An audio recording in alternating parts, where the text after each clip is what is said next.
Hello, everyone, and welcome to The Scene, your favorite podcast about the early 2000s post-hardcore emo scene with the bands, band members, and just about everyone in between. I'm your host, Jeremy Houtsma. Today's guest is Johnny Smrdel. Smrdel? I just think I'll let him tell us. Anyway, it's Johnny. He plays bass in Beloved and Advent, but is most active in Advent. We talk about his time touring with Beloved and as well as Advent, playing shows currently, and his time in the hardcore scene and what it meant to him. We also talk about just being a dad. Anyway, it was a great conversation, and I hope you love it. And with that said, welcome to The Scene.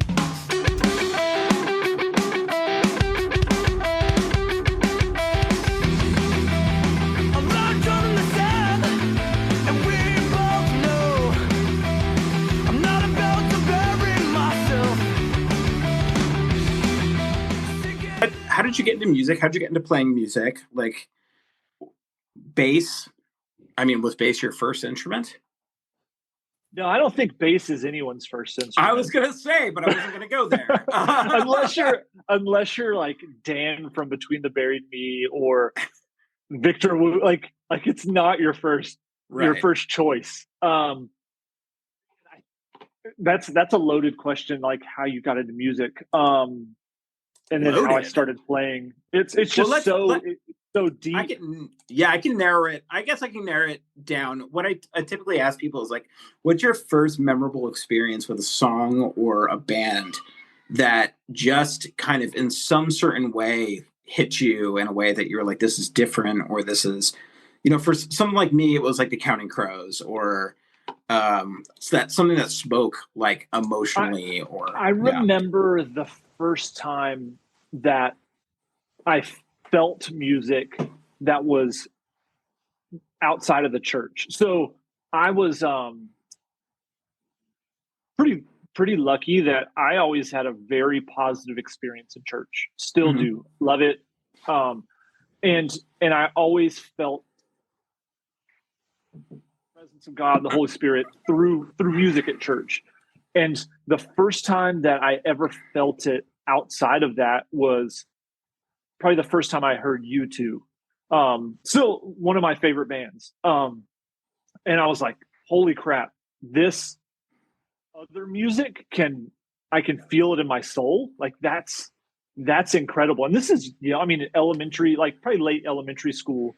And it was all like, I was game on from that point on, just trying to eat it all up. And do you particularly remember, was it like Achtung Baby, or was it I know it was definitely Joshua Tree? It was definitely Joshua Tree, probably like The Streets Have No Name, or Still Haven't Found, like definitely one of it was the hits, because that's all I knew then, what was on the radio and stuff. I didn't have, I don't even know if I had a CD player back then. Obviously my parents did, but I wasn't. The first music I ever bought was like the California Raisins or something like it was like kid stuff. I think it actually, like, I saved probably like $5, and I'm like, I got a California Raisins tape. This is awesome. Whoever marketed Raisin singing Motown is a genius.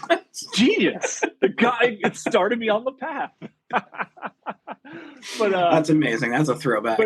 But yeah, so I it was U2, and it still moves me. And as lame as a lot of people think U2 is, like, I still think they're one of the greatest bands in the history of recorded music. Like, to me, and so I heard that, and it started, like I said, I felt it, and I was like, I gotta get into this. And U2 is, this is probably controversial, but I think it's a gateway into, because they took so many influences in, and it's a gateway into all of them. Like on what Rattle and Hum, they're in that gospel choir. They play with, then they do a song with B.B. King, and so then you start going into like gospel, you start going into blues. When you start going into like War and October, like that'll get you into the new wave stuff, which could potentially get you into punk. Like It leads to so many different pathways, and I tried to follow all of them as much as I could. I mean, I actually was watching something today on, I don't know, it was like some short YouTube clip or whatever, but like as much as people kind of crap on The Edge, and which I don't necessarily get. I don't think there was some movie they did, I forget, like Turn Up Loud or something like that It might get loud with him and Jack yeah, White. Mike and him, and it was Page, just it just seemed like a really not great comparison all in all. But like if you're a guitar player and you can master your digital delay, like your delay, like in that mastering the effect versus using it is two completely different things. 100%. And he had complete mastery of using delay and different reverb and different effects like that. And I mean, U2 was a band that I said I want to see before I die.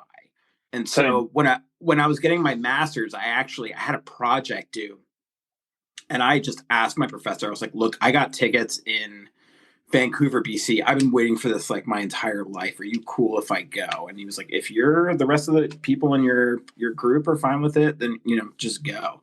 And it like I could die happy after that, because it was awesome. such an amazing show.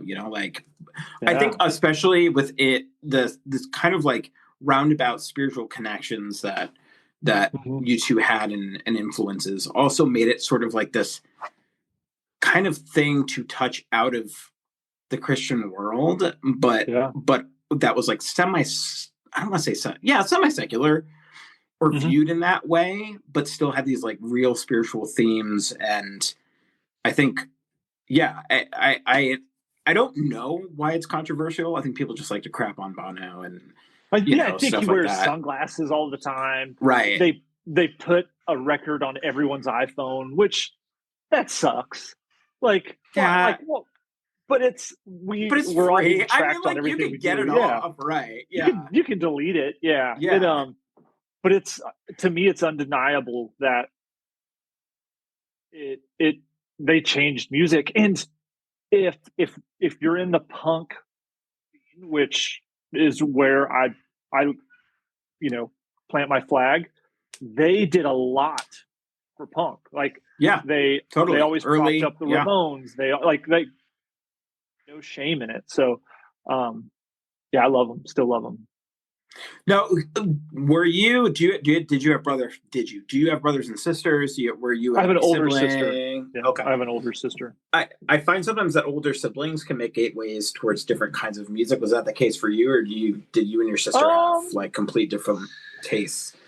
When we were younger, we had completely different tastes. Like my sister was into, but not completely, I guess. Like she was into like the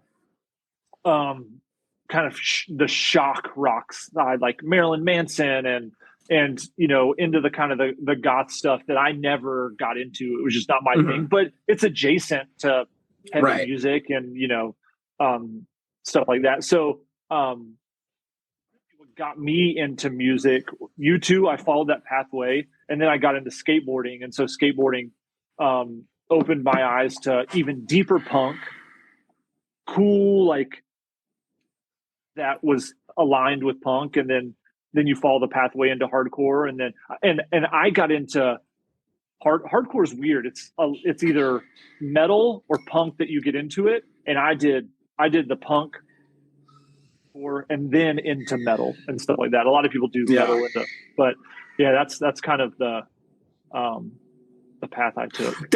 It seems like there was very definable not genres but subgroups when we were, I don't know how old you are. I'm 40, so I'm 41. Yeah. So like it's, the skater kids were listening to something, right? Like when I was in youth group, all the skater kids were listening to MXPX, and that's how I got introduced to like punk. I think I heard Bremerton, like, and it was something about the chorus that, I don't know, just I was like, this is really cool. I really like this. But it was very easy to tell who was listening to what music just by stylistically what they were wearing and what size Jenkos they had, and what they were skating, and it seems less and less like that right now. You just really can't tell what people are into. It's all kind of like mashed together, type of thing. But like that makes sense because most skaters listen to certain types of music, right? Yeah. Like typically like thrash punk or Blink or like something like that around. It was a whole culture around it. Yeah. But it sounds like what was the first punk band that you were introduced to that opened things up It for was you? probably Bad Religion. Bad Religion and Rancid, maybe. Okay. I still love both of them. And then definitely Bad Religion and Rancid. Yeah. So did you pick up a guitar first to play, or were you dabbling with No. other things? Like what was your entryway into music playing? Into playing music, it was into punk and hardcore because it was kind of simultaneously, and then getting to go and watch a show because up until then I had seen like Carmen, and then I'd seen I remember when the 16 Stone Bush came out with that 16 Stone record. I saw that and was like, this is insane. But all that is, you're so far away. It's a huge stage, huge venue, and you're like, oh, that can never be me. And then I had a friend that he would tape because I never had cable growing up, but we had a next door neighbor who had cable, and he would when 120 Minutes was on MTV, he would play it, let the VHS tape record, it was on, and he would bring it over, and we'd watch 120 Minutes. And there was a Bad Religion video. There was Rancid. There was like Agnostic Front, and probably Cro-Mags or something like that. And you're like the live shots. You're like, wait, there's kids in there that look like they're my age. Right. Wait, they look young. Wait, they're jumping off the stage. Right. Wait, that venue. What is this? And then I found, I can't even. It was. And I grew up in a really small town in North Carolina called Mount Airy, which is the Andy Griffith Show. That's the town. It was based off Mayberry. Oh, okay. Okay. And we had a really small kind of like weird, there was a pool hall that had some shows, and I got to go, and I remember seeing this band Social Phobia, which later turned into this band Bludgeon from North Carolina, a band called Noise Hood and Tragic Seasons. And they weren't hardcore, and they were in this weird like rap hardcore punk thing, whatever. But I was like, wait, this I got to, my mom took me, I got to see it, and looked similar to what I saw on the Bad Religion video or Rancid or Cro-Mags, and I was like, wait.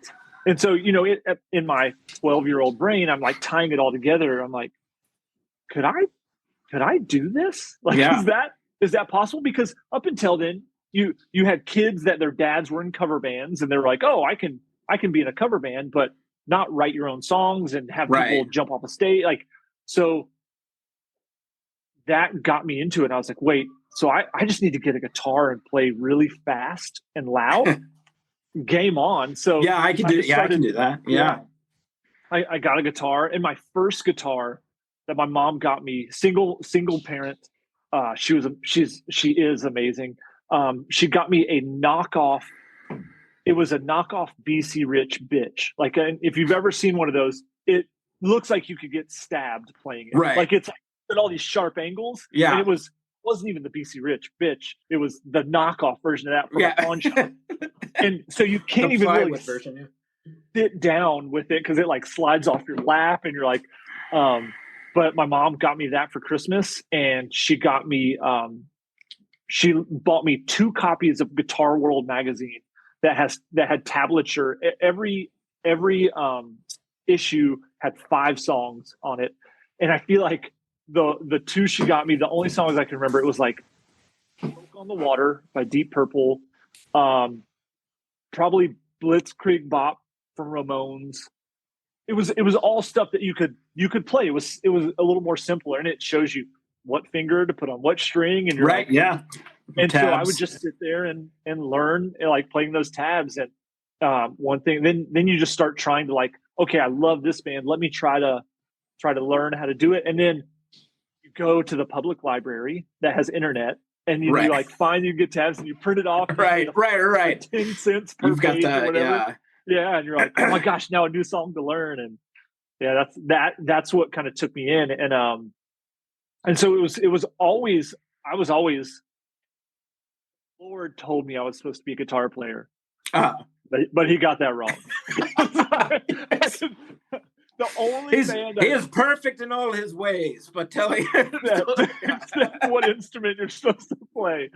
I mean, by the way, that's a pretty like badass mom to do that, because I think there's a lot. Growing up, my parents very heavily like were really trying to. I don't want to say censor; it's not the right word, but really watch the intake of the music that we were, doing and playing and getting into. And I had my brother, and he's older than me, he's 4 years older than me, and so we circumvented a lot, like under the door, like yeah, you know what I mean. There was like these rap phases that like I definitely should not have been listening to, like NWA or any of those things when I was like really young, but that was my introduction to a lot of different. My brother, I think, was more in it. He was more into like, at that time, it was that like post grunge, like hippie Dave Matthews, like jam band, Fish type stuff. But even just getting into like finding some cooler Christian bands that way. Man, dude, I saw a video of the Prayer Chain live yesterday. Did you ever listen to Prayer Chain? I remember. So I got into them way after, or I was never into them. I heard them way after they were not a band. Yeah. And I think it was Cornerstone 1993 they were playing at. And dude, they were just as rad as like Pearl Jam. Like just as, I mean, just really, really, I was like, so where I am, I consider myself a Christian, but I'm not as into the faith as I was beforehand. Mm-hmm. So looking back and looking and seeing all these bands, when you're in that kind of culture, I think there's always this kind of like, it's cool, but it's not as cool. But I was like, looking back, and I was like, dude, these guys are badass. Like it's Cornerstone 1993. Like they sound fantastic. And there's people crowd surfing, and like it was just really awesome. But I was exposed to a lot, stuff like that and Poor Old Blue, and kind of through that grunge phase through my brother. But I think it's really rad that your mom would open up that world to you. I mean, give a kid an instrument, right, when they're a teenager, and like it opens, like you can just let your imagination go, right? Like it feeds your imagination and your creativity that leads into life, like whether it's a career, whether it's being a parent, whether it's being a friend, a husband, a wife, like it all takes creativity. And to me, that's what music and playing music really, really brought me. Yeah. Was that. And my mom, she amazing. And she was not like anything goes mom, but like, so if I got a record, if I got a Bad Religion record, and I remember Stranger Than Fiction, and she was like, okay, it's called Bad Religion. Tell me why you liked it. So I almost had to do a verbal report on why I liked it. So she wanted to know, like, is it, and we were a household. So before my parents split, which was in the second grade, my father was Catholic, so we were in the Catholic Church. When my parents split, obviously the Catholic Church does not look kindly on that. And so single with 2 kids, broke, going to the Catholic Church, and she was not accepted in the church we went to. I'm not talking bad about Catholicism or whatever, and so she grew up Baptist. So she's like, well, we're going to do that. So and the church, it was all there, but she understood, like, you have to figure some things out for yourself. Like, I can't make you like push you into salvation. Like you have got to understand that yourself. Now there are certain things we are not going to do, and there's certain things that we're going to do. And until you're an adult, this is what we're going to do. So, but when it came to music, she knew that just because something wasn't Christian didn't mean it was evil. Right. But she was like, now you got to let me know why you think I should let you listen to that. And so we would read lyrics together. And like, I remember like just having crazy, like, if you remember the band called the Suicide Machines, that's an insane band title. And right. So I got the record, I think it's called Destruction by Dysfunction or just what, and she was like, okay, read it to me. She's like, that name is crazy. And it seems like you shouldn't listen to that. And I'm like, okay. And we read lyrics and so she was really cool about being open with that kind of stuff. Of like, okay, you say you like it. Why do you like it? And if now there were some things that she was like, no, like she was not into Marilyn Manson. That seems like it's 100% against everything that we believe. Yeah. And not that it's like questioning it, but it's like absolutely against, like, I'm not into that. So, so it was not like a free for all. It was like, you gotta show that you've put some thought into this. Well, see, what I think is really cool, and part of my job in working in mental health is I work with teenagers. Like that's my jam. It's been my jam for a really long time. And the idea of teaching how to think or why and to process and to just kind of like question, I think is like super important. I don't think a lot of people get that. Like, it's scary to do that as a parent, you know? Oh yeah.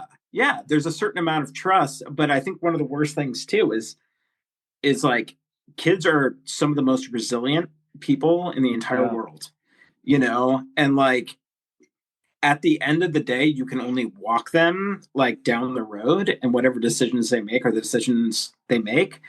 Like my mom was incredibly protective in certain ways. And there were ways that my dad would catch like, I come in after like sneaking a cigarette or something like that, you know, and he'd be like, oh, what is that? And I'm like, what are you talking about? He's like, hey, you kind of smell like smoke. I was like, I don't know what you're talking about, man. Like, you know, and there was like a time that my dad sat me down after I did something really stupid. And he caught me and he was like, you really think you get away with a lot, but there's some things that I would rather you just learn by yourself. Yeah. Fall on your face. Yeah, fall on your face.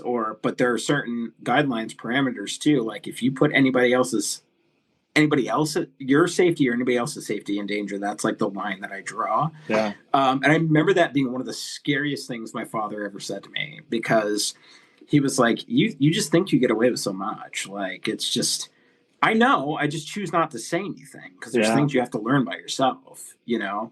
And we do live in an age where there's a lot of like, I've said this before, like trauma parenting. I call it trauma parenting, where it's kids are incredibly resilient, but when we're adults, we have the availability to look back on things with an adult perspective and say, like, well, this is how I think this affected me, especially like if you're doing mental health therapy. And then we try and shield our children from those things.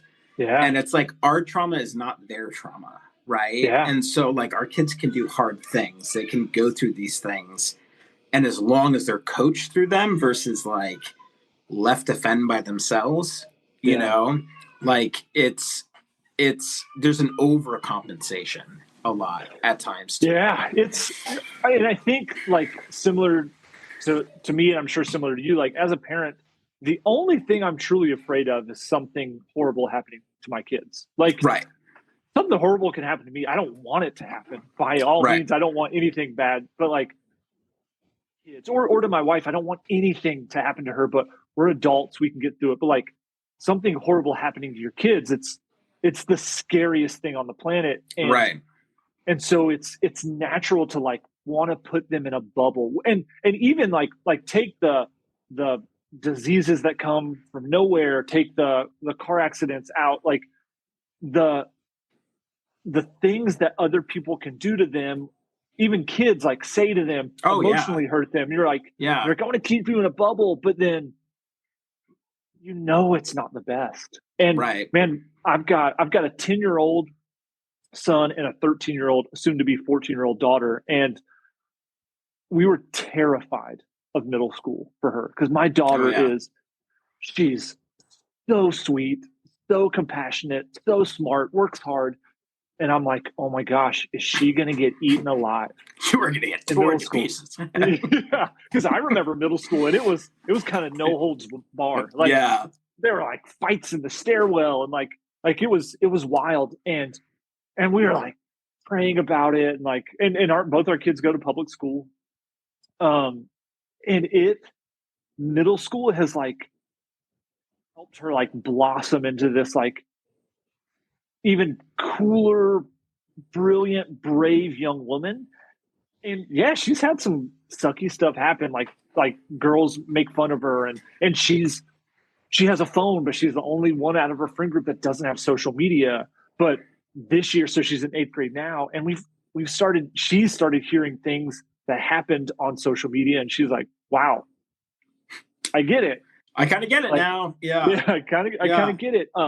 And she's still left out of some things, or like all the girls will show up wearing this one color of shirt, and she's like, oh, I didn't know. And they're like, oh, we put it on Snapchat. And they're like, I don't have that. Great. Right. That's all dumb stuff. But yeah, you're terrified, but at the same time, you're like, oh, like I remember, and it's because tomorrow's Halloween, and we let our kids trick or treat. And last year, so she's in 7th grade, she had a group of friends that live in our neighborhood that were like, hey, we're going to go trick or treating together. And Jess and I are like, do we just let her go? And it's like, yeah, like she's 12. Like they're in the neighborhood. We have Life 360 on her phone. Like, right.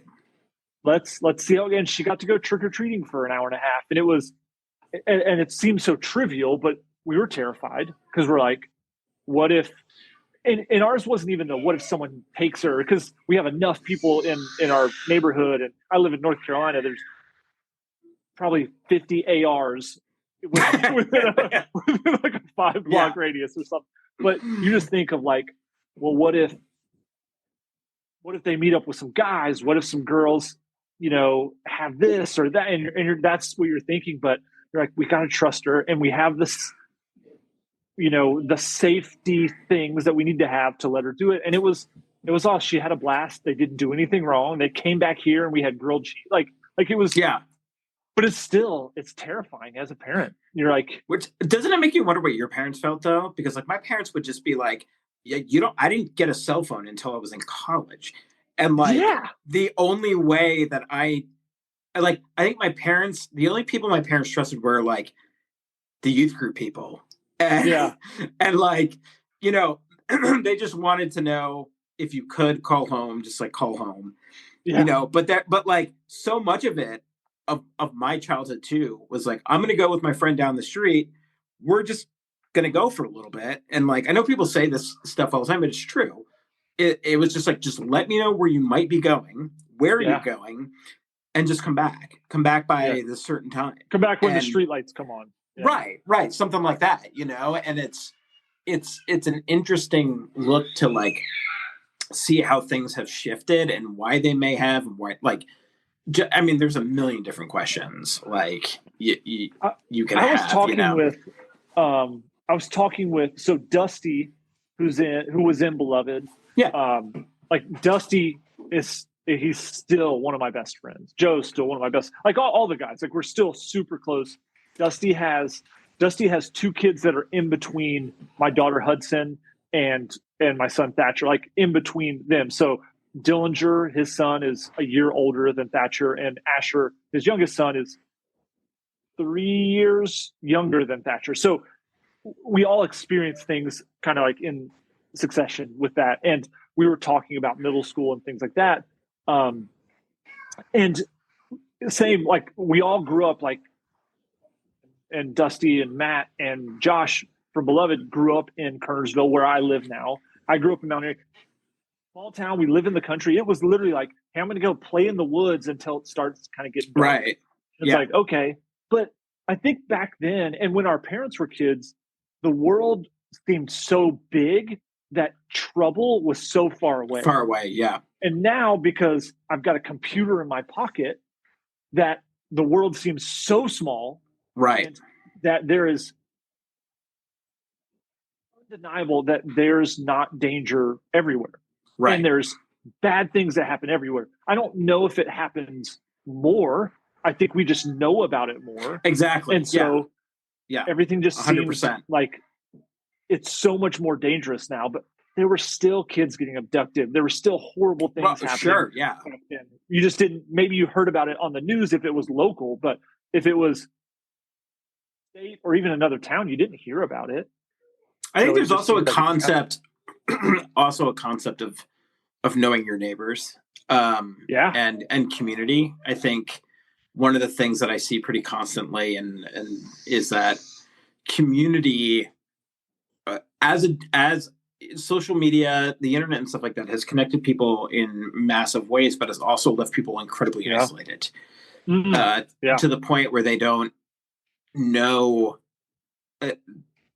Especially on the West Coast, people just do not like talking to people.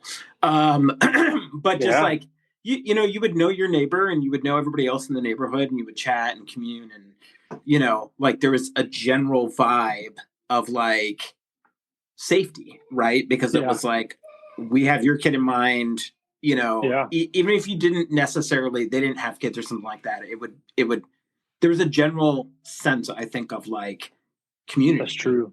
Yeah. I think you just hit a nail on the head there. Like growing up, and I'm really fortunate that we live in a neighborhood. It's like any other suburban area. There's our neighborhood connected to another neighborhood, then another neighborhood, and then it kind of goes into the town of Courageville. But growing up, and even here, if a weird vehicle comes into our neighborhood and I'm outside mowing and they are stopping, I'm no hesitation. I'll be like, well, I'm going to go confront why they're here. Right. Not in a sense of like, I'm going to stand my ground law like that. Like, right. You stop somewhere and just stay there, windows up, like, I know the kid down the street. I know the kid too. Like, we're not going to let that. But you're right. Some neighborhoods or cities or towns or states are not, like, culturally not like that. It's like, stay in your house, get in your car, leave, get out of your car, go in the house, and no one knows each other. No one talks, and no one. And that I think that's true. Like as the idea of community and people become or feel or want to be more isolated, you're right. It makes, you can't trust someone else to look out for your kid. Yeah, because in growing up in my neighborhood, I knew that my mom knew that she did something stupid. There were 7 houses that would call her and be like, "Your kid just did something dumb. Johnny's out there doing something stupid. He's breaking glass bottles on the street or something like that." My dad knew, so my dad was volunteer EMT. My town was literally a 1 square mile town. It had 2 stoplights in it, but it was densely packed. And so Midland Park, New Jersey is very densely packed.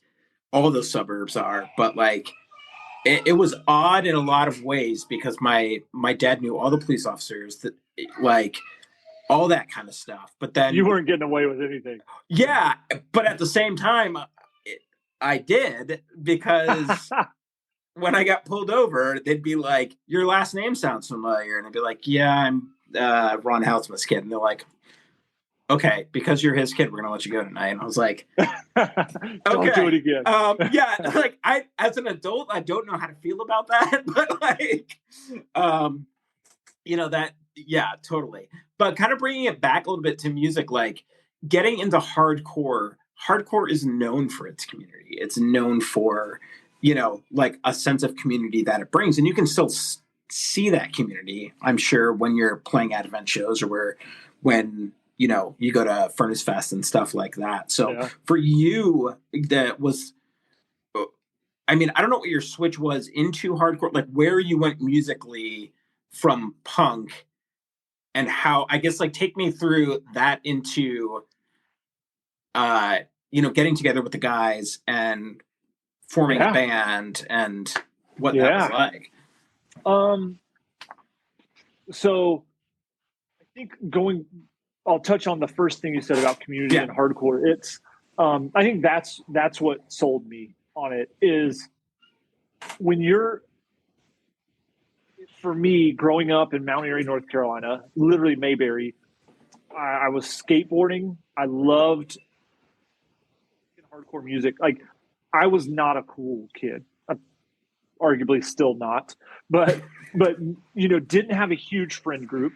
And so when I was old enough to get my license and I was able to drive 50 minutes to Winston-Salem, North Carolina, and I found this venue called 533, and I went in there, and it was dirty, and it was scary, and it was violent, but to see that how connected everyone was, I was sold. I was like, I got to come here as much as possible, and I just kept going.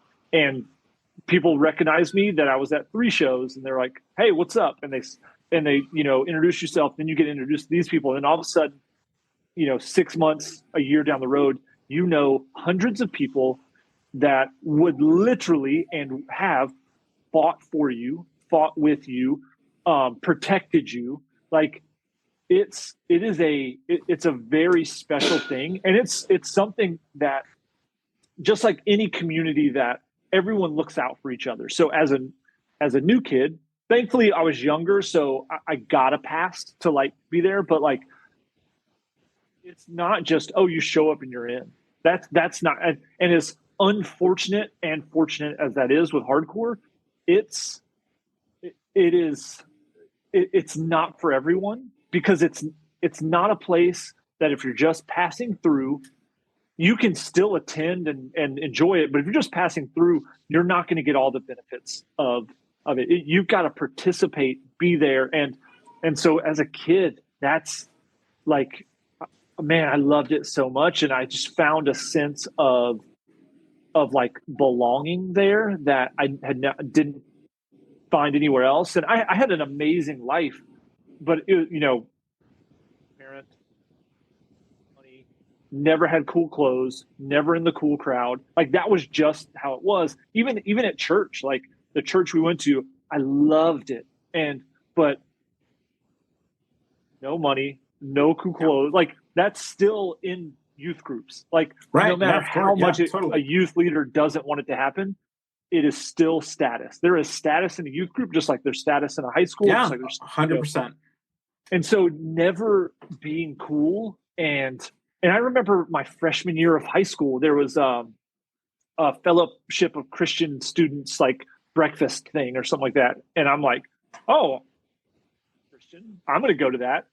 And literally got Forrest Gumped, like, can't sit here, can't sit here, can't sit here. And I'm like, not welcome here. And so you kind of hit that kind of stuff.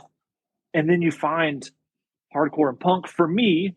And it's, I think there's 2 reactions. You're like, wow, this is insane. I don't want anything to do with it. And you're like, wow, this is insane. And I want something to do with it. And I was really fortunate that North Carolina at that time was small in the sense, so you don't get lost. And I was brought in by a lot of dudes. And I still, there's a guy who is my biggest friendship. His name is Paul Janae. He was in a band called Azazel, like that was in line with like Prayer for Cleansing and Undying, like that whole crew. And Paul, he worked at a skate shop in Salem, and so we met through there. And Paul brought me in. He was one of the 3 guys that ran 533, our DIY venue. And Paul brought me in, and Paul was into Krishna, and he knew I was a Christian and didn't care. Like, he brought me in. We would go eat, we would go skateboard, we would go to shows, and it. So to me, like, that's how North Carolina was, that I was able to find my kind of like place, and I felt like I was valued. Like wow, I'm here and people are glad I'm here. This is amazing. And I still feel that way, and I'm still super thankful for it. When you say brought in, what do you mean by that? Brought in the sense of, because hardcore is not a place for everyone. Everyone can have a place there. I think that sounds real like elitist. But when you look at hardcore, it's what's required of you, because it's a participation. Like it is not just like U2. Like U2, you can buy a record, you can maybe see them, you can not see them. It's not going to change them. But hardcore is, and I would say punk too. It's, you have got to be involved. If you're not participating, because there's no venues that are constant, there's no bands that are constant outside of the 1% of, the Madballs, the Hatebreeds, the Terrors that are going to last. There's no, they're going to be in a very bad part of town. So there you've got to have some type of protection to go see it. You've got to look out for people. They've got to look out for you. It involves more than just CD, or now listening to it on Spotify or Apple Music and maybe buying a shirt. Like it requires more than that. And so you either you realize that and you start giving, and then you're brought in to the circle, or not. And so I was caught on to that really, really early, that like, wait, I've got to, you can call it earning respect or whatever. This is not a free ride. I've got to give something first before I can get something. And I so always found that super interesting. I always because as a kid who wasn't into hardcore and found it kind of later, and I don't know why my video is like, is it switched on your side? I'm like sideways. Okay, sweet. But like, you hear things about, I mean, we had things in Seattle too, that there was some known like crews who were like violent. And just, it never really clicked with me in that sense. And so like my friends were into the hardcore scene, and when I moved to Bellingham, and like I was periphery, right? Like I knew that they enjoyed it, like, but I wasn't gonna like, and I would go to shows because like they invited me, but I was not like straight edge. I wasn't, I'd heard about those things, but it seemed like when you say the participation of it, like I think people have a mindset a little bit sometimes of like, it's like it gets a bad rap sometimes for violence. Mm-hmm. And and there are some bad things, 100%. Yeah. And so it's always been this kind of fascinating counterculture. And I can't speak to it all that much. I'm not going to like pretend that I, like hardcore any means or anything like that. But like the concept was always out there, and being that a lot of these bands did have a bent towards Krishna and Hinduism and things like that, like it sounded very countercultural, right? And like how the rise, getting into that as a Christian, what was that like? So I approached it in the same sense that I felt God had laid on my heart in just life, is serve, and love. Like, to me, that's the people that were in my life that helped me realize how doesn't ask or think it's good, requires us to live it. I was like, okay, I want to try to do that in everything possible. And so going into it, it was, I want to serve this community, as in it's being there, coming to the shows, buying the record. If something's going down, how can I help? And I'm not just talking about fights. Like Sure. If there's a food drive, if they're like, I want to help. And that's kind of the opposite of a lot of Christian organization.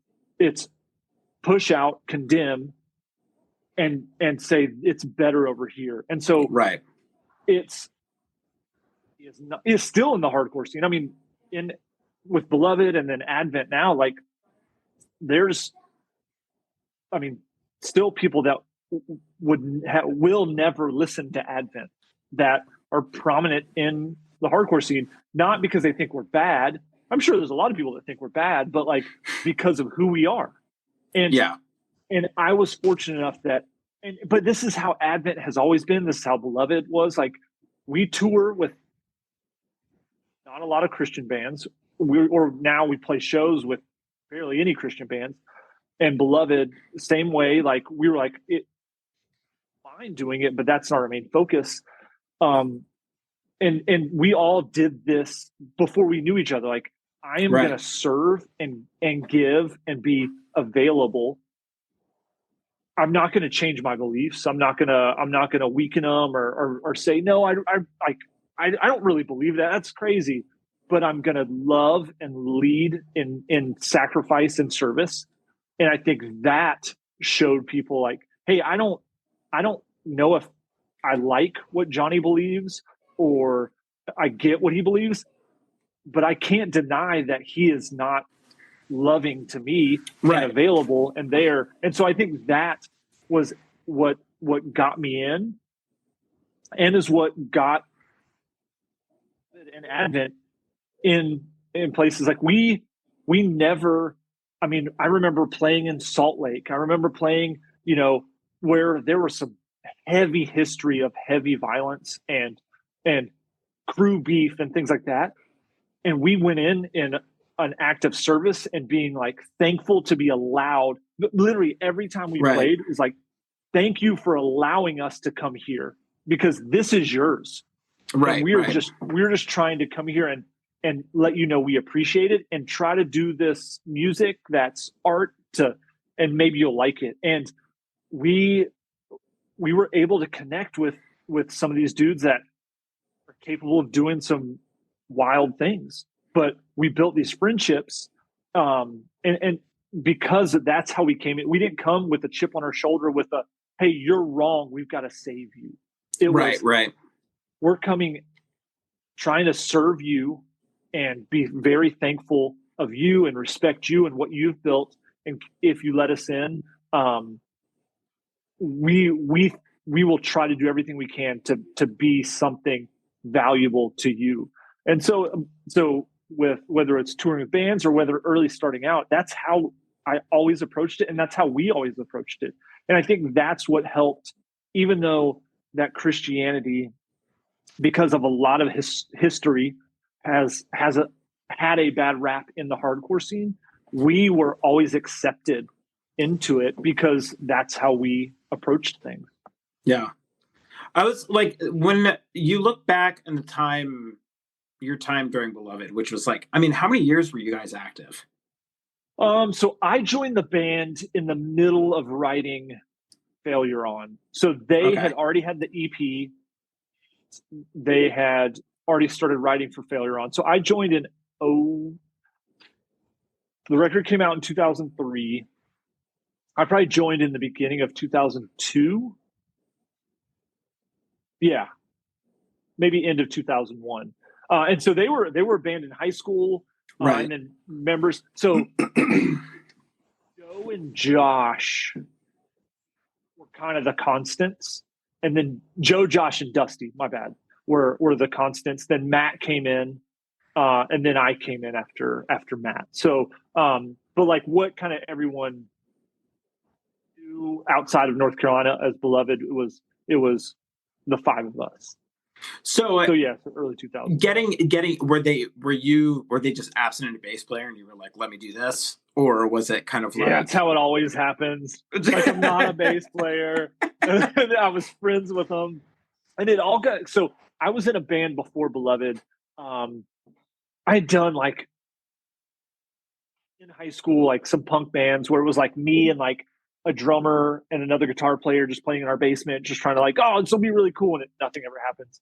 But a friend of mine named Nick Troutman in Raleigh had a really traditional band, like 10-Yard Fight-esque style, straight edge band. And so I joined that with Nick, and I think Nick is still to this day one of the best songwriters for that style of hardcore, definitely in North Carolina. So I joined that. I was dating a girl who's now the woman I'm married to, and Jess grew up in Kernersville. And so I knew Joe and Dusty because we all went to shows. We were younger. And I think they knew me as like, that's that one single Christian kid who got in. Like, how did that happen?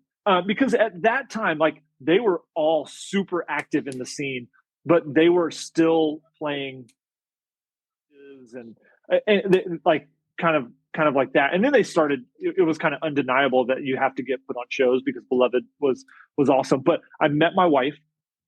I was playing in this band, and my wife went to high school with everyone. And so she knew all those guys, and we started dating, and she was like, have you ever seen this band Beloved? And I was like, I've heard of them. I'm not really into the singy, screamy thing. That's not my thing. I'm like, I thought I was harder. And then she was like, well, we're going to go to this church and watch them. And I watched them, and I was like, holy crap. I don't like the singy, screamy thing, but I like that. Like, what they're doing is different. So that's like how that all kind of came together. It's a lot longer than that, but they had a bass player that ended up leaving. They're like, hey, Johnny, do you want to do this? And I was like, God, freaking bass. I don't want to play it. Hey, man, I played bass for a hard band one time, and I'm primarily a guitar player, singer, songwriter, whatever. And it just allowed me to go nuts on stage, and that's just like what I enjoyed. I was like, I could just go dun dun dun, like break down. I love it now. Yeah, and it was so Matt, Joe, and I, before that happened, we actually, this is crazy. I haven't thought about this forever, and I'm sure Matt still has an actual tape that we recorded in Joe's basement of this. So we all love this band Buried Alive, still love this band Buried Alive. Mm-hmm. And Matt and Joe were like, oh, let's do a band like that. And they're like, no, Johnny, let's see. And I think it was probably just seeing like, can he even hold an instrument? I don't, let alone play it. And so we kind of got together in Joe's basement a couple times, and it was fun. And then they asked me to join Beloved. They're like, hey, do you want to play bass? I think I went on tour with them selling merch for like 3 days just to have fun with them, because we all just like kind of connected super quickly. And it kind of happened, and I joined, and we finished writing Failure On and went in the studio, and it was like kind of a 3 years of like kind of constant. I was going to ask what that process was like of going into the studio, and how much the songs might have changed under a production lead versus man, we are hard asses. Once we have a decision made, it's hard to change our minds musically without it being us five or an Advent right. us four doing it. So we did pre-production. Intimidating. We went with Garth Richardson, who had done the first Rage Against the Machine record, and we all loved that record, and we're like, I can't believe this is happening. And we went in there. You guys are young. You guys are really young at that time, right? You're like 18, 19? 19, 20. Josh is 17, 18. And so you're flying. We flew into Seattle. And then Tooth and Nail, our buddy Adam and Tooth and Nail drove us to Vancouver and just dropped us off. It's like dropped us off. We tracked the drums at Chris Isaac's studio. I think it was called like Mushroom Sound. And it's like, go make a record with an actual real producer who has done records that sold millions of copies. Good luck. And it's like, oh my gosh. But it was so cool and so amazing. Did you realize you were living somebody's dream at this point? right? Yeah, Like, was we that always knew, like, super thankful, but you never know until you're like think back right? on it, you know? Like, Yeah. it's always hindsight is, and so we knew we were very lucky and blessed that Tooth and Nail thought of us to give us that opportunity. But it was, I mean, it was wild. I mean, we were in Vancouver for 3 weeks, 3.5 weeks. It was the hardest I've ever had to work, like play, because they not a single note on that record, whether it's bass or guitar, that is, and this is the kind of the onset. You know, we tracked in, I think it was at the very end of 2020 or 2002 or very beginning of 2003. So Pro Tools was there, the digital thing was there, but Yeah. it was still It was early. new. So Yeah, it was pretty new. so note every single note that we played, they it had to be in tune, like, and like perfectly in tune, and because they had a sign that said like fuck your live sound or something, like they're like, we don't care about your, like, we're making a record that will last forever, it's got to be right. And I remember tracking bass, and Josh Moore sat right there. Josh was, he wanted that record to be perfect too, you know, like for Josh at that time, young guy but super prolific in the sense of like, this will be forever. And so every note that we're playing, whether it's bass or guitar, and it's all running through a tuner, a huge rack tuner, and they're like looking like, oh, all right, we're gonna punch you in because that note or that hit of that note is out of tune. And it was That sounds so tedious. so tedious. And you're just like, and after like 3 days of like, you're like, I don't care. I don't care anymore. My fingers are bleeding. Right. Like I'm playing the same song. But those guys, they treated us like we were important. We were a band that mattered. They're like, we're making a record together. It's going to last.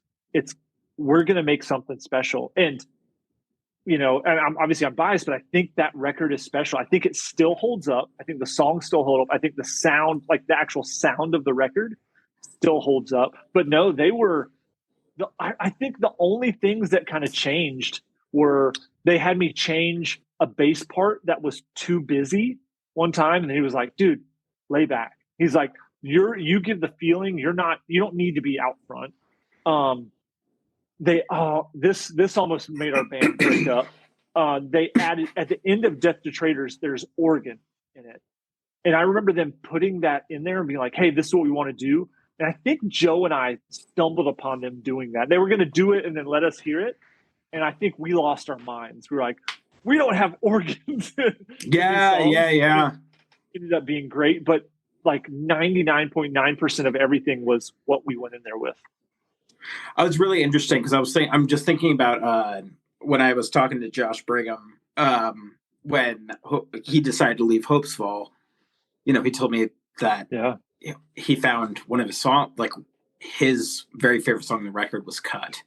And just like that and the label didn't say much about it. And that's when he was like, I was done. Like, because I asked him I was like, one was like, he was like, it was a very clear and defined line. He's like, Jay called me up and it was like, the label wants to cut the song. And he was like, to me, it was the song that like was the linchpin of the record.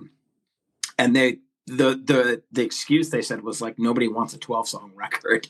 And Josh was like, I want a 12-song record. It's my art. Yeah, exactly. And then he was like, I just told him I was done. And like, that was that. And, you know, he said he just didn't put his guitar away, didn't play for like 5-6 years. You know. When you're at that level of, because Hopesfall turned into it was a full-time band for them. Yeah. And there's a part of me that was bummed that music was never a full-time job for me, because it's, even now at 41 with an amazing career and family, I still miss it. But like, Beloved or Advent, where we were never at that, where it's a machine that a lot of people are relying on it to make a profit to get paid. And Hope's Fall had made it to that. And it's not a bad thing. Like they made it. But Beloved and Advent, we never had songs that we had to cut. It was we threw songs out that were like halfway done, or it's like that's not for us. But when we went in for Failure On, those were the only songs we had. When we went in to do Remove the Earth with Advent, those were the only songs we had. We went into Make Naked and Cold, the only songs. I've never had to experience that. We always cut it way before, and that's got to be devastating. That someone's like there. It sounds like Josh was saying there wasn't even a discussion. That's got to be devastating because we are in Beloved. 5 of us made it. If all 5 of us didn't agree, we didn't do it. Even down to some stuff. So I was the lame hardcore dude that probably made Dusty and Josh and Matt mad, where we got an offer to do. It was like a 21 plus show. Like it wasn't even an option. I was like, I only do all age. I don't drink. I'm straight edge. Why would I play a 20? And we got in this kind of argument, and we didn't do it. But I think they ended up changing it. Like, okay, well, people can come in, but they've got to come in with someone at this age, and the ticket price is more, whatever. But I was like, well, I'm not going to do a show that's not all ages. So, but when we made decisions together. Even so, like when it was like time to end, it's like, oh, Joe, it's time for him to step away. We're done. Like it's not an option. It's not, let's find another drummer. It's okay. Talking, excuse me, sorry. Talking to Joe, it sounded very principled in a lot of ways. But did you realize how much people were clamoring for more though? Like, after the time, I never got to see you guys live. When I found you, it was probably like 2002-ish, 3. And my one regret for the longest time, I'm being serious, was like, I never got to see Beloved. Like, that was one of the bands up there that I was like, I got really into them. And the tour cycle was probably just off at that point. And then you guys broke up. And I guess, I think it was Josh went on the Labeled podcast, but it was like Beloved was that band that was like, what if they had just had one more record? Like, like on the precipice, like everybody was just, it felt unfinished, but also like admiring the principles that you guys had to say, like, that's an incredibly principled thing to do. Right. And I think, especially when you're younger, you tend to also be a little bit more concrete thinking. And but just like, did you realize, like, you get to Furnace Fest 2021, like, was that anywhere, was that unexpected? No. Was that like it was 100% unexpected, because like, and I think Joe may have mentioned this when he was on, like, we all had jobs, came back home.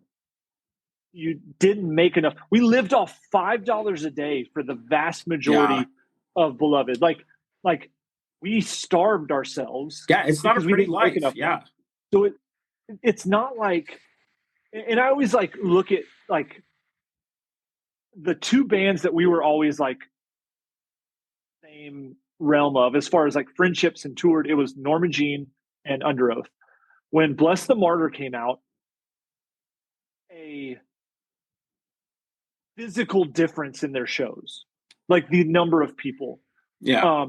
When They're Only Chasing Safety came out, it was a insane difference in the number of people that came. So we toured with those bands where we got paid $100 a night if we were lucky. All 3 of us to get like $300. You get it. When those records came out, it changed. Failure On didn't have that immediate reaction. Right. When we played Furnace Fest in 2003 or whatever, we probably played at like 1 p.m. Yeah. And it was still great, but it's not like, it's like, oh my gosh, you guys got to play at 7 or 8 or 9. And like, it wasn't like that. So when it was over, what broke my heart the most, and I think all of us, is that obviously we all wanted to be musicians. Yeah. We didn't know if we could like make like a real living of it, but it's like wait, we all sacrificed so much and we're in this together, and now we're not. Now we're not in it together. So when fast forward 17 years at Furnace Fest 2021, that was single-handedly the most incredible music experience I've ever had in my entire life. Like it was almost like an emotional overload. The like leading up that whole day, like I can remember us thinking like, well, how much merch should we get? We're like, okay, we'll get this much merch, and setting up. Like I think we had to get there like 7 a.m. to have the merch counted in, and the gates were at 10. And until we sold out of merch, it was line, and it was people coming up, buying something, and saying how the songs meant something to them, or a conversation we had 17 years ago meant something to them. And it was like, I remember looking at Joe and like almost tears in our eyes, like, and we're like people and like talking about like, and it was like, I was not prepared for this. I was prepared to give some high fives, but like it was emotional for me to like, because we put a lot into that. And then when we played, literally it was one of those things where you're like, oh, good amount of people watching us. Like that's all you hope for. And it was the craziest thing to not be able to see. Like, so there's the shed. Right, and you can't see it. It's just packed. But then there's lights outside the shed, and you're like, wait, there's people deep on the sides outside of it. And I was in the VIP section, like on the side, like out there, like filming. Like it was like, this is insane. But it was like just to like see that connection and like to feel connected to, I don't know, a few thousand people. Like it was no, we definitely didn't mix. I can imagine it's an emotional experience. I think that whole festival was an emotional experience for everybody. It was like right after COVID. Like it was it was beautiful. Like, and I know that may not sound cool, but it was a beautiful thing that I can't even like thank God for putting it enough. Like, because, and it was just, I'm like, man, like it's cool to know that something you did, and you did it because you wanted it to affect change within the world. That the way I view life and eternity, God had used that to touch other people. Like that's the greatest gift. Anyone who their life can be used, it's the greatest gift that you can be given. It was unreal. I think it was 05, you're just like, this sucks. We're not friends anymore. I think it was a very emotional experience for many people, because I think when you're younger too, you put art out, right? And you're just hoping that people will listen. Yeah. But that art and that life takes on meaning to people and moves through people and breathes life into other different areas and informs and, like just takes on a life of its own. And even a lot of the time with, like somebody's lyrics can take on a whole different meaning. When I was talking with Josh on The Beautiful Mistake, I was like, there's this line that I really like, I almost had tattooed on me. And like, I really want to know the meaning behind the song, and he wouldn't tell me. And the express purpose was, he's like, I'm not trying to be a jerk, but like, he's like, I want it to mean whatever it means to you. Like, I don't want to take that away, like in any sort of capacity. And I think as a musician myself, who's never played to any sort of level, like as a musician, we aspired younger to be like, on tooth and nail and those different things. Yeah. Like, but to not have that experience and to look out and just see like, God, what a cool, I don't even know what I'm trying to say. It's just like it's such a cool thing, that like the your ability of something that you made to touch other people in certain ways, like what a gift. You know what I mean? It is a like, gift. Yeah, and it's a gift wild. to everyone, not just the musicians and the people it affects. But I remember going to Furnace Fest, and I think like being a 40-year-old man and still listening to the bands that I listened to, and just like I had some weird kind of like internalized shame about stuff. And when I went into Furnace Fest, like I literally for the first time was like, it was really cathartic because I was like, I had chucked all my band t-shirts. Like I still probably only wear like Hopes Fall and Rival School t-shirts, like when it like suits me. But like just being there and being like, it was a weird experience, and it sounds dumb, but I was like, I can still be like this. Like I can still, like, I mean, it's so, identify with the culture. And it's so counterculture, especially when you get to a certain age. Like people aren't connected to bands it seems like in the bigger picture of the world, and when you get to a certain age, it's like I don't have time for that. Like, but I have to have it. And so like being around people that need it like I do, it's comforting. Yeah, it's it's like a way of I think my friend Dave, we met there. Like the best thing for Furnace Fest for me was like meeting with really old friends I hadn't seen in a really long time.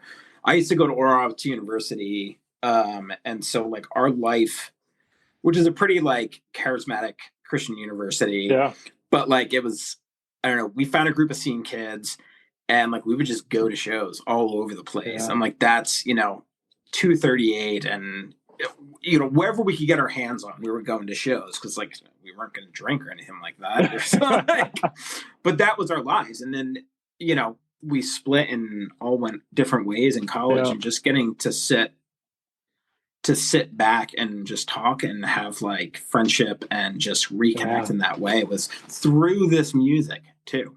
It's what brought us all together. You guys getting back together, that was it for me. I was like, all right, I'm going. I have to go. But it's this community, I don't know, it's just a lot of healing. And I hope you guys felt that, or just felt like what a gift this thing that you guys did years ago brought to a bunch of people, like a lot of people. It was special, and it's still special, and it's still like it still like kind of makes me like shake my head into like, is this real? Like was that real? Like it was something that I'll never not be insanely grateful for. There's something I gotta ask, and I asked Joe this, but you guys go from breaking up to starting an entirely new band with the same exact band members, but Dusty. So like without Dusty and Josh, without Dusty and Josh. Like the thing is, Josh played guitar at our second show. Yes, that's right. So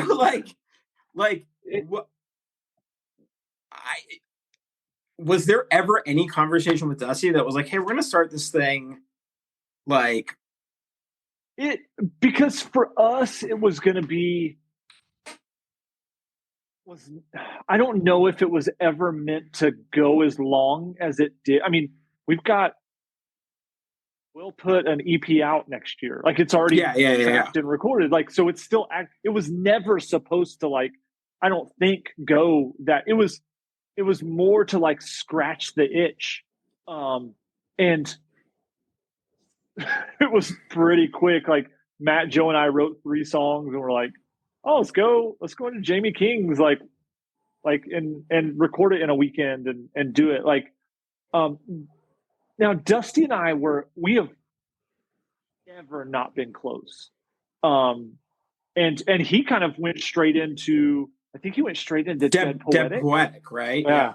And then Dead Poetic went straight into the Almost. So Dusty had a commercially successful career right. than anyone else in Blood. And so it was just kind of like Dusty was probably thrown off by Joe, because Dusty and Joe have known each other since they were kids.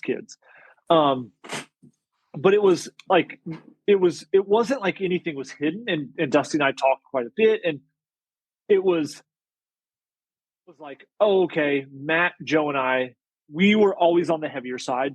Dusty and Josh were on the lighter side. It's do it and see what happens. It was like, let's record these 3 songs and try to play some shows and see how wild it can get.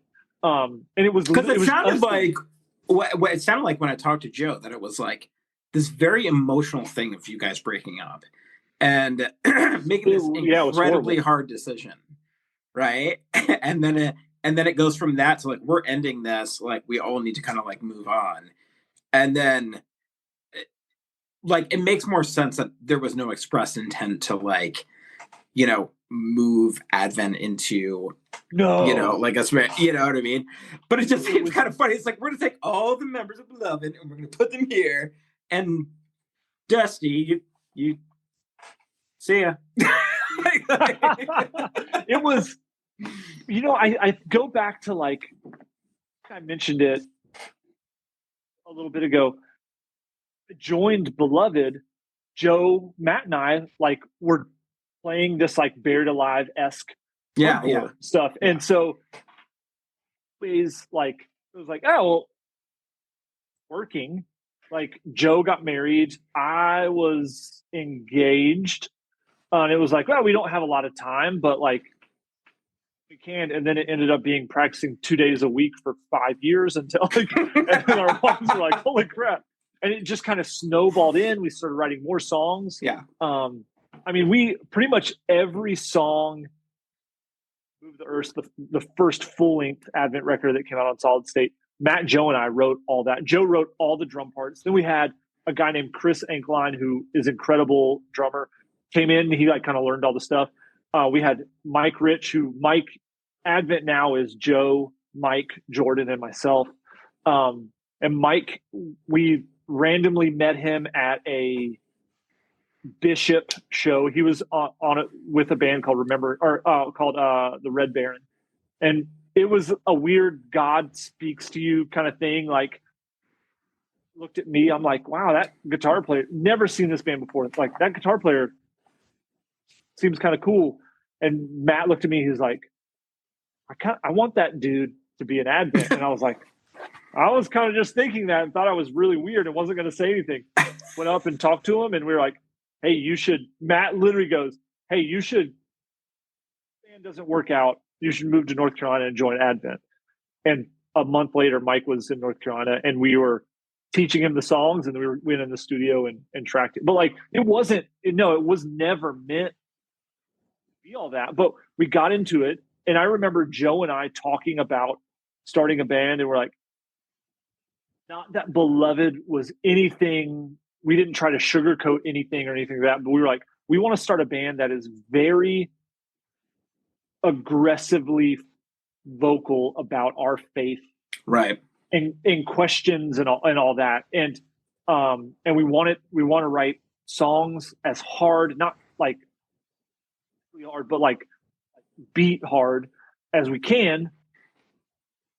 See what can happen, and it just kind of spiraled out. But yeah, it was not an intention to get Dusty out of the band. Because Joe made it seem it was the same. It's like everything just like was just it felt like the worst thing in the world. Everything's falling apart. We're not going to be a band anymore, and like we're not going to do this. And like the express was him leaving, and then it was like, you know, that was the point that he was like, for me, it was me saying like, I got to get a job now. I got to do, like, I have duties as a husband. Right. And then you look back on that, and we've talked about this a lot, and we've talked about, Dusty and I've talked about it. Like, unfortunately, there are bands that are still together from back then, and some of those guys are not married Yeah. anymore. Or maybe they had some rough patches and they're struggling with some things. I look back now and I'm like, man, marriage is really sacred to me. And I am so honored to be my wife's husband. And in 100% transparency, I don't know if I've ever said this out loud except between Dusty, Joe, and I don't know if Beloved kept going. One, I don't know if I would have gotten married. Yeah. I definitely wouldn't have gotten married when I did. I don't know if we would have still been married if I had been. And I don't know if I would have had the children I have. Like, because we toured for 9 or 10 months a year. Yeah. That is not healthy in a marriage. Yeah. If you're freaking Metallica and your entire family has like 6 buses for just your family, you can make it work. But even in a band that, is selling, 100, 200,000 records back then, no one really sells that anymore. But like, you're gone. And I don't know if my life would be what it is now if it had kept going. And it took me a long time to come to that realization. Like, unfortunately, it took me until after I had kids, because like I said, I still miss it. I love it. Yeah. Like it's so awesome. But I see what has happened, unfortunately, to some people that I know that continued on. And I'm like, man, I'm if that could have happened, I'm glad we called it when we did, because my life is so much richer now in the sense of like I love being a husband. I love being a father. It's the greatest thing in the world. And if I could have done something that potentially didn't give me that or took it away, take that. Like I don't need that. Let that burn, Life, especially marriage, requires showing up, right? Yeah. And being present more than anything, and active choice, and it would be very difficult. I remember my brother was at one point, he was in a band, and there were some talks between him and his wife and about him going on tour and things like that. And it really just came down to like, my family is what I want to be. Yeah. Like, it's not worth it, at the very end. And like, marriage is something that requires work and attentiveness, and like I said, active choice. And if you're gone and you're not continually, I don't want to say growing together, but growing alongside each other, it's very easy to have 2 different experiences in life and then those not coincide, and that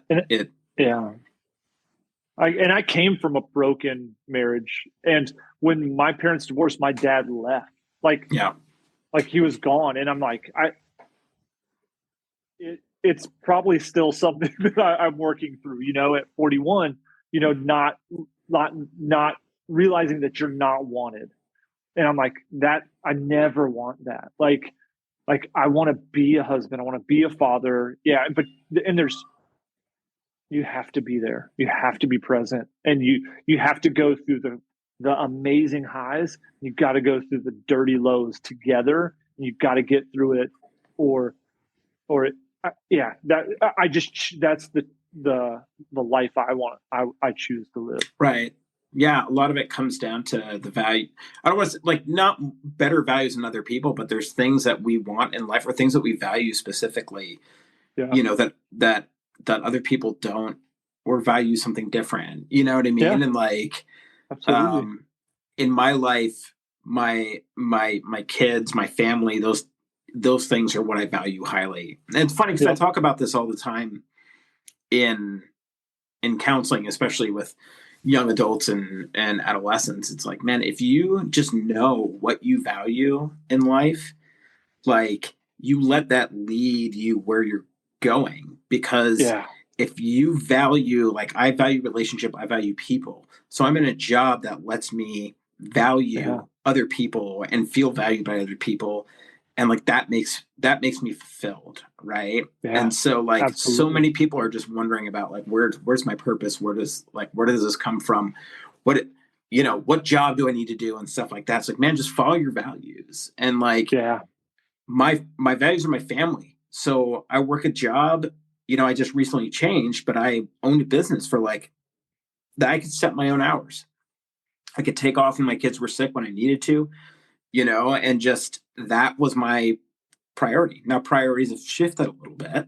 And yeah. so like I'm following those values now as well, and yeah, it makes all the difference. I want to ask you, like, what are you? I always ask people what they're passionate about now. Like, what does life look like for you? What gets you excited these days? I'm still who. There are pieces of me that still are who I was. Like, I still love music. I all that, but like, and what I'm into right now is seeing my kids find themselves and things they love and pour themselves into it. I love it. Like my son, he plays soccer, and I love seeing him struggle and work hard and grow in something he loves. My daughter, she plays volleyball. I love seeing her find passions, and like, to me, I'm so happy seeing my kids try to find something that means something to them and work hard at it. I love it. And, I like I said, I still love playing music, and I'm still into things like, I'm still into the church. I'm still into maybe some pretty radical political ideas, like who I was, like, but like my life is really into seeing my kids grow and work to become humans that can help change the world. Like, I love it. It's pretty amazing, man. I'm gonna let you get going here. It's 10 o'clock your time. I don't know how late you stay up. Like, your kids are kind of older, but if you ever find yourself at a weird New Seasons conference or something in Portland, just you just let me know. We live right outside. It was really funny that you said that, because we live in Vancouver, Washington, which is right across the bridge, and they just opened a New Seasons in downtown. And my wife went there, and it was like, she was like, it was a zoo. And I was like, it's a New Seasons. It's not like, is this what middle-aged people do now? We're like, it is what middle-aged people do. Yeah. New natural grocery stores. Yeah. Yes, it's awesome. Yeah. Like, how far has my life dipped? But embrace it all. Thanks again. I really appreciate it. It was a pleasure for me to talk to you. So I got you. Thanks. All right, man. Have a good night. Jeremy. Bye. See ya. Well, that does it for us here at Welcome to the Scene. I'd like to thank my guest again, Johnny Smrdel. You can find us on all major podcasting platforms. And you can find us on Instagram and TikTok at The Scenecast, as well as our YouTube channel at The Scenecast. Thanks again for listening, and we'll see you next time.